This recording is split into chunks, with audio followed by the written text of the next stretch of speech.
Hello everybody, my name is Ilya. And my name is Tyler. Together we make up kovray, a couple that loves to play board games. And today we'll be teaching you the same game. The Same Game. The Same Game is designed by Wolfgang Warsch and is published by Pegasus Spiele. Now in this game you'll be working cooperatively to avoid the trap. What does that mean? Let's go over to the table and learn how to play. As always, you'll begin by setting up. You'll place the game board in the middle of your playing area with a score marker on the space corresponding to your player count. Each player will receive one tableau and one pen. You'll then decide the difficulty you wish to play based on the given number of category cards and place your game length overview card in front of players to see.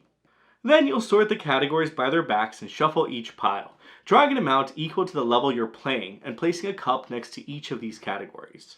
Once displayed, you'll place the number tokens corresponding to the round you're playing in into the bag and shuffle the object cards, dealing one to each player and one face down on the board. You're now ready to play. The Same Game is a cooperative game in which you'll work together to reach the metal area of the game board. You'll do this by first comparing two objects in relation to different categories individually, setting a trap. Then, on your turn, the rest of the players will guess one by one, eliminating categories, hoping to leave your trap as the last cup. This game is played in two phases, the same and the game. In the same phase, everyone will first, turn by turn, draw a number from the bag and write it down secretly on their personal tableau. They'll then return the number back into the bag and pass the bag to the next person. After each player has drawn and written down their number, all numbers are revealed from the bag and assigned to the categories on the table. It's important to note here that multiple players may have the same number. Everyone will now take a look at their number and inconspicuously glance at a category it represents. This is your trap category. Your goal now is to prepare a clue using your object and the trap category to prevent your team in falling for the trap. You'll do this by writing down an object on your tableau that should be as similar as possible in your trap category to the object on your object card. We'll give you an example, but first let's go over the rules. The object has to be man-made, so no animals, no plants, water, or whatnot. You also cannot use numbers, and you can only use the object. You can't use any describer words, or the material type, for example, like wooden spoon, big no-go. No adjectives in general. Generally, if you think that you are breaking the rule, don't use the word. Now let's take a look at the example. So I have lawnmower as my object card, and my number is number 5, so it corresponds to frequency of use, but no one knows that. So I need to write something that relates the lawnmower to the frequency of use, but nothing else. A good clue in this instance could be a laundry machine. You use them about the same time and frequency. The movement isn't super similar because this lawnmower moves straight and laundry machine moves circular. The appearance is quite different. The material could be similar. Price is pretty different, weight is pretty different, and intended use is pretty different. So material is pretty close, but I think it's a good clue. Now a bad clue here could be a go-kart. Because the weight is probably pretty similar, the movement is pretty similar, even the appearance is pretty similar. So even though the frequency of use could be the same, you could be go-karting on a regular basis once every 2 weeks or so, as you would mow the lawn. The clue is too broad and frequency of use could be flipped before other categories, so you don't want to give that clue. And that's generally the way you'll give the clues. After you've written down your object in your tableau, you'll place your object card on top of your object you wrote until it's your turn to reveal. Here, I'll note that as a team, you're able to exchange the object card you have on the main board once during the game.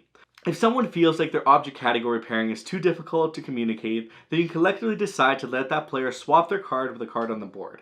Again, this can only be done once, the entire game. Now phase 2, the game. Starting with the most curious player, you'll begin. Every player except the current player will close their eyes. The player whose turn it is will flip the number tile corresponding to their trap. When doing this, try to touch every tile to make your flip the least obvious. Now after the tokens have been flipped, you'll place a cup on top of each token beside the categories. At this point, everyone can now open their eyes. The current player will present the two objects, one given on the card and the one that they've written down themselves. At this point, the current player stops communicating with the team and ceases any facial expressions or reactions they may have. Believe in your clue. Your team got this. The rest of the players will now discuss which categories are not the trap. You'll aim as a team to reveal the ones you're most confident are not the trap first. You'll collectively agree and then proceed to lift the cup. If there's a number on the tile, you did it. You have correctly excluded this category. You'll place the cup on the next available scoring space and continue. If you can see the trap, the trap is sprung and the current turn ends immediately. You repeat this process until you've revealed the trap. At the end of the turn, you'll move your score marker, the amount of spaces as listed, on the next uncovered space on the track. So the maximum here that you'll move is 3. You'll now proceed on to the next player and repeat the steps. In a 3 or 4 player game, you'll play 2 rounds, so you'll repeat the same phase once more. In a 5 or 6 player games, you'll play objects equal to the number of players. At the end of the game, when you've played your set amount of objects, you'll check to see how you did on the scoreboard. Did you claim the gold medal? And that's the same game. That's the same game. It's the same game. You have the same and you have the game. That's what it is. Exactly. Now, if you enjoyed this video, hit that thumb up. Let us know in the comments down below. Hit that subscribe button. It supports us and it makes us do more fun videos. Exactly. Just like this. Exactly. And we love board games. We do. If you haven't gathered already. And now for our question of the day today, what is your favorite game to play at 6 or more players? 5 or more. 5 or more? 5 or more. 5 or more players. Let's hear it. In the comments down below. Could it be the same game? It could be. It's 3 to 6 players. That fits the criteria. Yeah. Anyways, until next time, we will see you in the next one. Have a good day. Bye.